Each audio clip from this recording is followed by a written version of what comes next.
Hello once again, my fellow Star Trek fans. I welcome you to another video of, well, Star Trek. This is the Star Trek The Next Generation edition, and this is the Eaglemoss build the U.S.S. Enterprise NCC-1701-D. And we got shipment number 18. So I'm very much looking forward to this. The box is in much better condition than the shipment 17 was. And let's get right to it. So let's go over to the model desk and I'll show you everything that's in shipment number 18.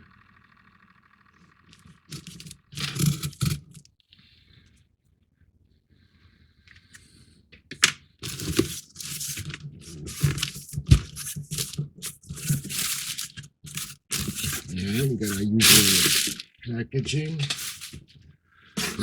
Let's see.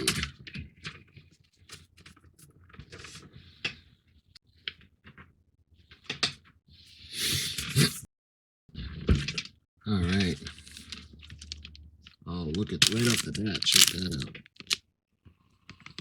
Beautiful. Going down, this is the area in between the warp nacelles, the rear photon torpedo launcher. We got another section of the main hull. This is 70. We have some windows and some escape pods.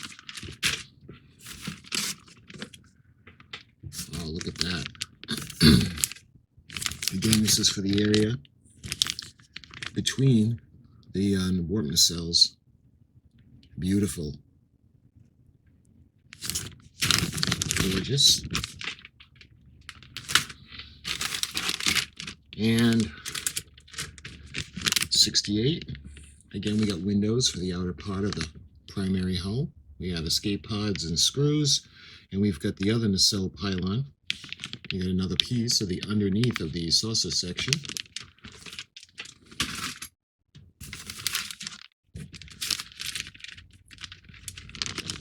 And 67, we got windows, and we got half of the saucer of the nacelle pylon, and we have another piece of the bottom of the primary hull. All right, we'll put those aside for now. Let's go right to the magazine, and look at that. You can see the model lit up. Beautiful. Shipment 18, and that's everything in the box. All right. Let's take a look in the issue. Your ship parts, we're going to have the parts lists. We've got the episode guides.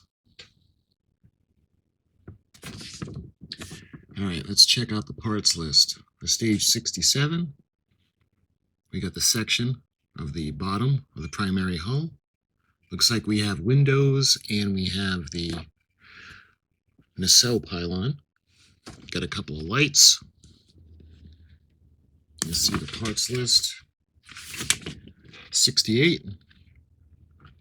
You can see they got the outer windows for the outer part of the primary hull, and we got the other half of the nacelle pylon. We got the phaser array. And we got escape pods. In stage 69, we get that beautiful section. And look, so far, this is probably the smallest parts list that we have. And stage 70, we've got another panel of the hull. You can see the escape pods that are going to go in, and we get that beautiful section in the back. And the parts list. And we go right to the stage 67 assembly. You can see the section of the bottom where we're going to be working.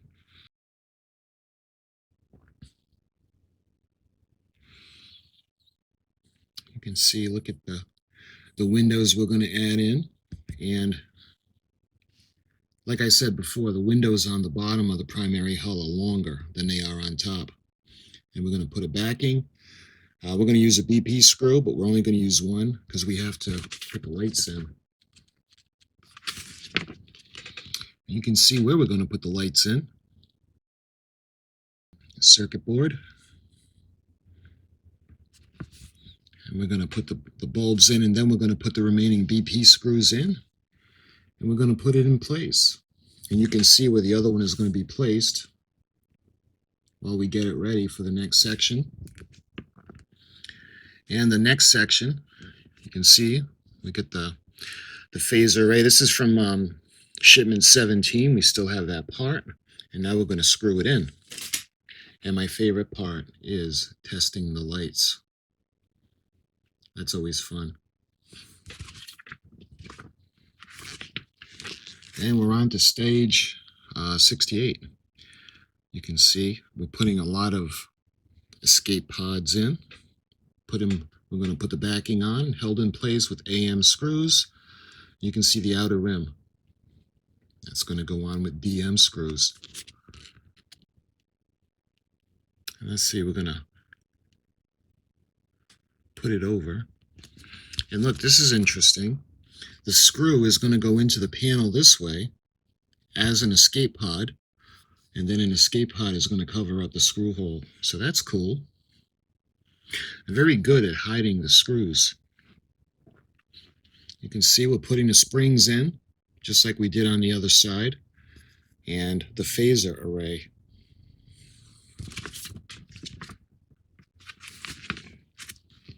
And we're going to do just like we did in Shipment 17. We're going to put this now on the other side. We're going to put the two screws on the inner part, and we're going to put them on the outer part. And then we're going to cover up the screw holes. And that completes this stage, 68.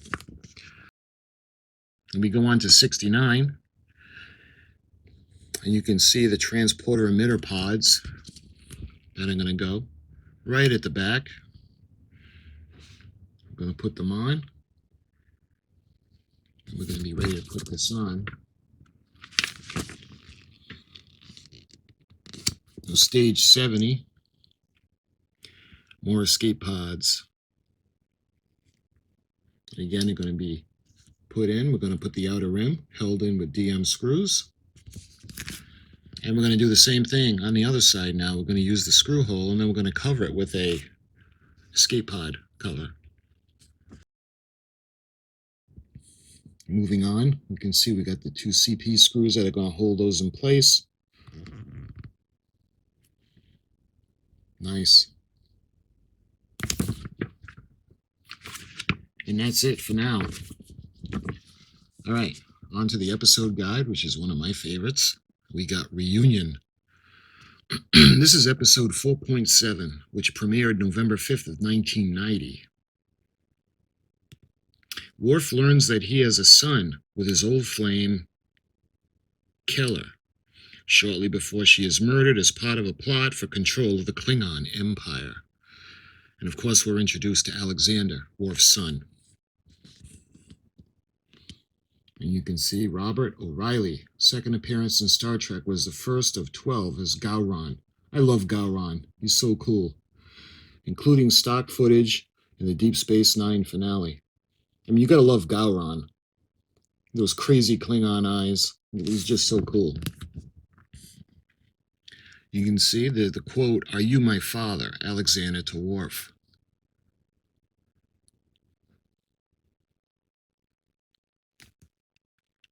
After Reunion, John Stever found fame in the sitcom Grace Under Fire before retiring from acting at age 12.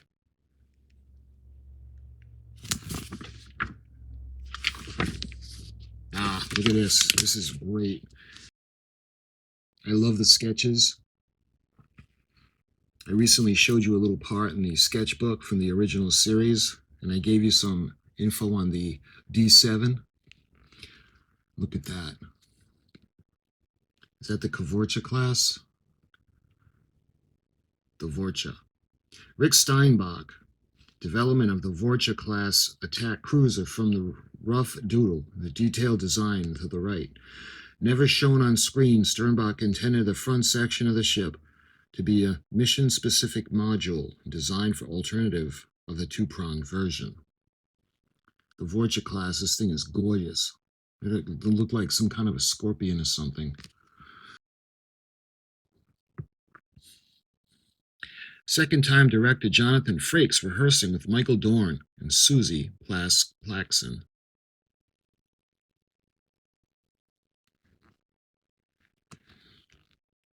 I wanted to show you the top. I don't know if you got to see that. Beautiful. Reminiscent of the original series. The bridge area with the officers' quarters. All right. The next episode is episode 4.8, which is Future Imperfect. Season 4's theme of family and returning guest performers get a twist in this false reality tale. Finding himself in command of the Enterprise seemingly 16 years in his future, Riker finds suspects a Romulan plot, and then something a little more complicated.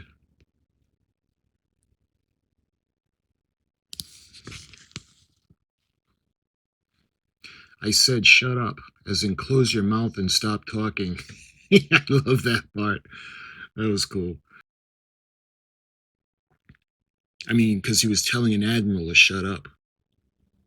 But he knew it was an illusion. Chris Dementrell, Jean-Luc Riker, and the aged-up Jonathan Frakes pose for a family photo. And of course, he realized it was fake when the mother of the child was Minuet. He knew something was wrong because Minuet was a fantasy he had on a holodeck. You can see I love the little sketches that they do. You see Geordi, Troy, Picard, Data. Visual effects supervisor Dan Curry created this visual aid to illustrate the 6 different shots that needed to be combined for the scene where the illusory Enterprise bridge and its crew disappear in stages.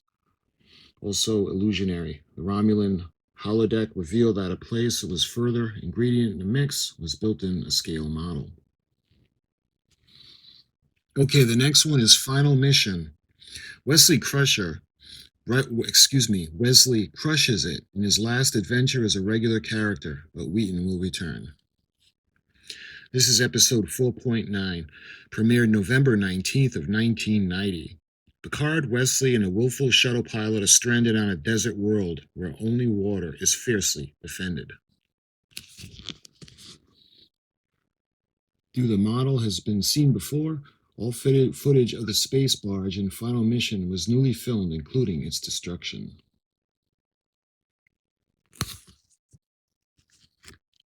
Sir, the past 3 years I've lived more than most people do in a lifetime. Wesley Crusher to Jean-Luc Picard.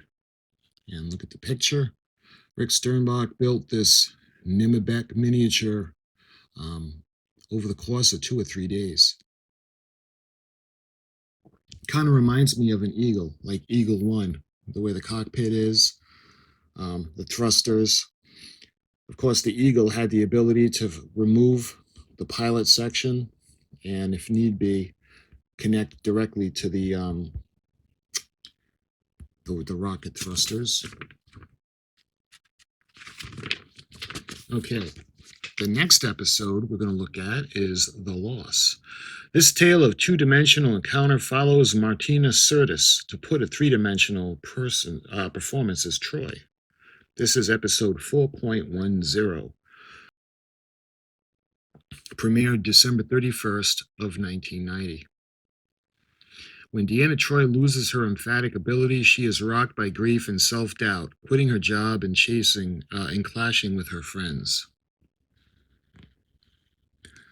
She'd be the first to tell anybody to calm down and look at the bright side, but when Riker tried to tell her, she was not very happy about it. Kim Braden, Ensign Brooks, would later play Jean-Luc Picard's wife, Elise, inside the Nexus, Reality, and Star Trek Generations. I thought she looked familiar.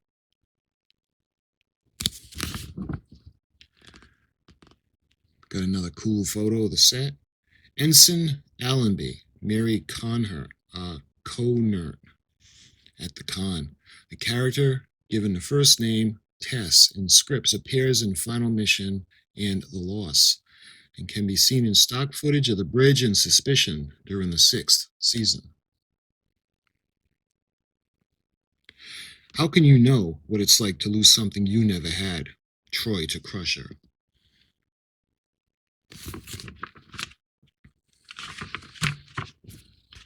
All right, Data's Day. This diary-style episode adds depth to the sense of domesticality to life aboard the Enterprise D. Episode 4.11, premiered January 7th of 1991. Data records a log detailing his experiences of a day in which he attends a wedding, learns to dance, and meets an unusual Federation ambassador. That was cool. Dr. Crusher tried to teach him how to dance. Two of Robert Blackman's costume designs for the ambassador to Pell, Aka Salak, and Kiko Shikawa. Second Officer's personal log. Data begins to describe his day in the benefit of Commander Bruce Maddox.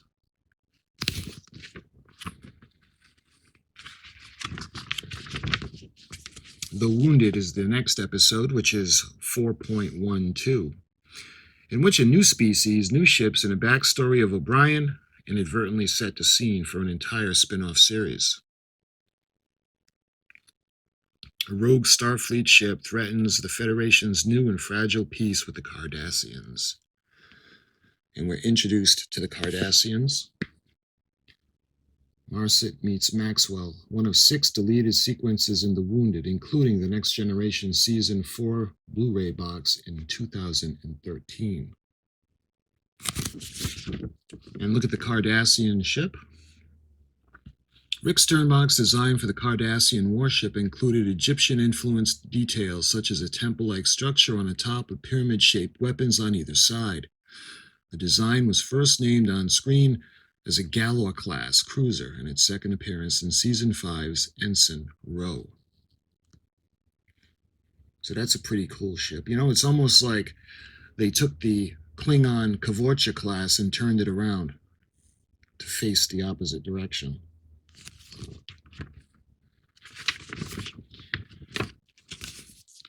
Take this message to your leaders. Gul Masset will be watching. Jean-Luc Picard. I love looking at the models. The hero version of the Nebula class under construction in Greg Jean's workshop in November of 1990. Beautiful.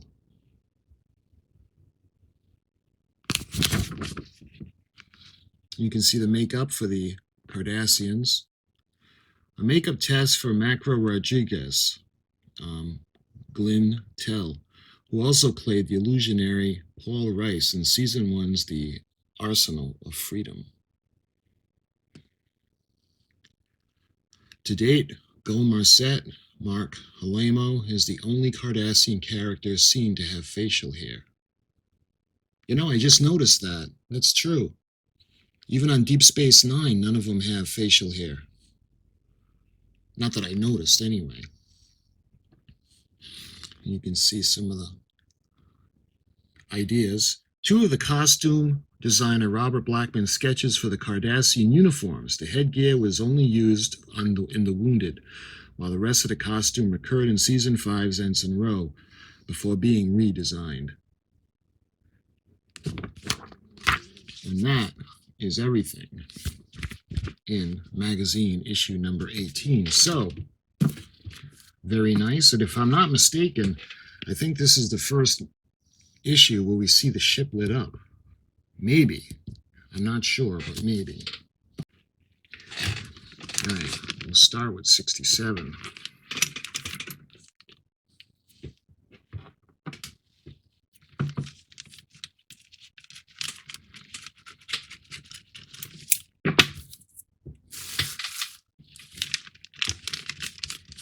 And we'll start with the windows. Lots and lots and lots and lots of windows. We've got a tree with the room lights on, and we got a tree with the room lights off. And let's see, we've got FM screws. And we got BP screws. And let's take a look at the piece of the hull. You can see where the backing is going to go on. Just like that. And the next light is going to go right there. And this is plastic. And let's take a look at that beautiful nacelle pylon. Look at the Aztecing. This model is just continues to amaze me as it goes together. And finally, in this issue, we've got 2 sets of lights. And these are the 4-pin alligator clip, or clip. And that's everything in issue 67. All right, let's move on to issue number 68. Let me show you the back. And we've got the section of the nacelle pylon with the phaser array.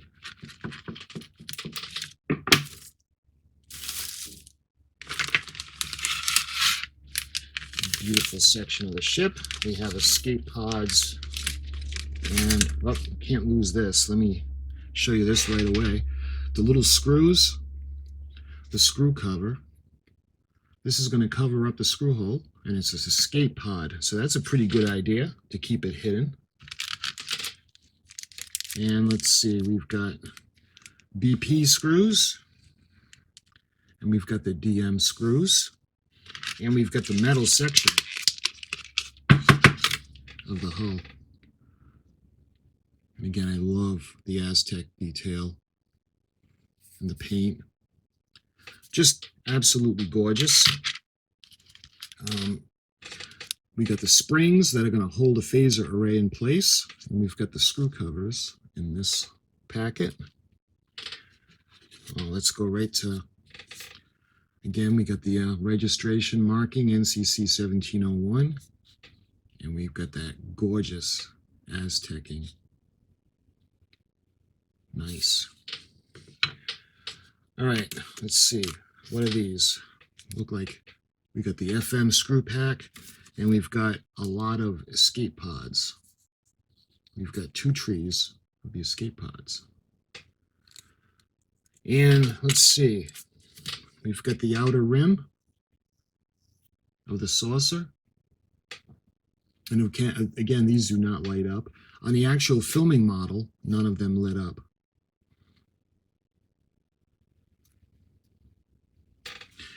And let's see, this looks like the back panel for the escape pods to hold them in place. And look, we got the phaser array for the side. Beautiful. And that's going to be held in place with the springs. And lastly, we've got a packet of screws, and that's the AM. And that is everything in packet or issue number 68. And now we look at everything in issue number 69. There's not a whole lot in here, but what's in here is absolutely gorgeous. All right.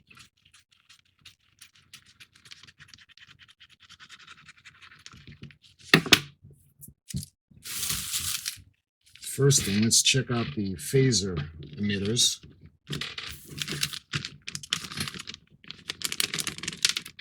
Of course, these are the peel and stick with the adhesive on the back.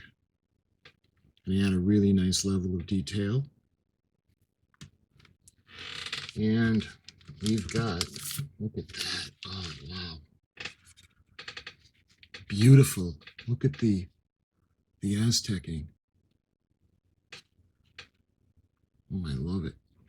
You can see where the phaser arrays are going to go, or the emitters. You've got the grids. Beautiful. And this is plastic. And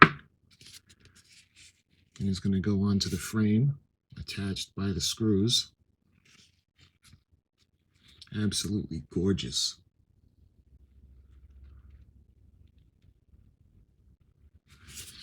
And that is everything in issue 69. And lastly, we got issue number 70.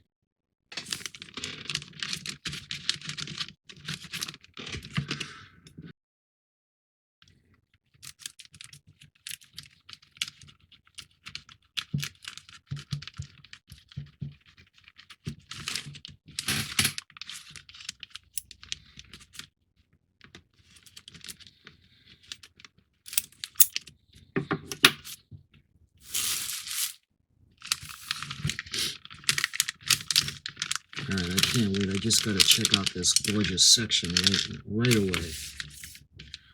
Look at that. Beautiful. Again, this is the photon torpedo launcher on the back. And this is going to go in between the work nacelles. Just spectacular. And it has these, I think these are the little clips that are going to go in the back. And you're going to hold it in place right there. And we got another screw cover, the escape pod. And we got more screws. Let's see, we got a packet of FM. And what are these? These are CP screws. And let's check out this section of hull. And this is metal. You can tell usually when it comes in a little plastic tray, they're metal. And you can see that beautiful Aztecing. And the screw is going to go right there. And then the escape pod cover is going to cover it. So that's nice. You'd never even know it was screwed in. And let's see. We've got, speaking of escape pods, we have 2 trees of the escape pods. And let's see, lastly, you can see the backing that's going to hold the escape pods in place. And we have the outer rim. So the section of the ship that we're closing in is starting to grow. And we got a packet of DM screws. Let's see, looks like one more. We got a packet of AM screws. And that is everything that's in issue number 70. And that is everything that is in issue number 18. I hope you enjoyed this quick video showing you the latest, well, the latest for me anyway. This is the most recent shipment that I have, shipment 18. If you were curious about what was in it, I hope you enjoyed this video. And in the next video, we're going to put it all together. So thank you for watching, and I'll see you real soon.